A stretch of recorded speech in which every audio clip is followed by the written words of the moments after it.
দেশের বৈদেশিক মুদ্রার রিজার্ভে আবারও সামান্য ইতিবাচক প্রবৃদ্ধি দেখা গেছে। সর্বশেষ হিসাবে রিজার্ভ বেড়ে দাঁড়িয়েছে ৩৫,১২৫.৯০ মিলিয়ন মার্কিন ডলার, অর্থাৎ প্রায় ৩৫.১২ বিলিয়ন ডলার। আজ বুধবার বাংলাদেশ ব্যাংকের নির্বাহী পরিচালক ও মুখপাত্র আরিফ হোসেন খান এ তথ্য নিশ্চিত করেছেন। কেন্দ্রীয় ব্যাংকের তথ্য অনুযায়ী ২১ এপ্রিল পর্যন্ত দেশের গ্রস রিজার্ভ দাঁড়িয়েছে ৩৫,১২৫.৯০ মিলিয়ন ডলার। তবে আন্তর্জাতিক মুদ্রা তহবিলের BPM-6 হিসেব পদ্ধতি অনুযায়ী রিজার্ভের পরিমাণ ৩০,৪৫৯.০১ মিলিয়ন ডলার।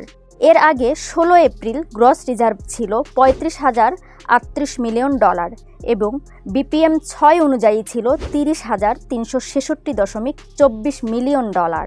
অর্থাৎ এক সপ্তাহের ব্যবধানে রিজার্ভে ধীর গতির হলেও ইতিবাচক বৃদ্ধি লক্ষ্য করা যাচ্ছে।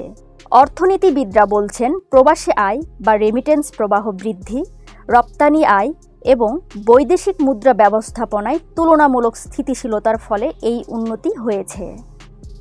বাংলাদেশ ব্যাংকের ব্যাখ্যা অনুযায়ী গ্রস রিজার্ভ থেকে স্বল্পমেয়াদী বৈদেশিক দায় বাদ দিলে যে পরিমাণ থাকে সেটি নিট বা কার্যকর রিজার্ভ হিসেবে বিবেচিত হয়।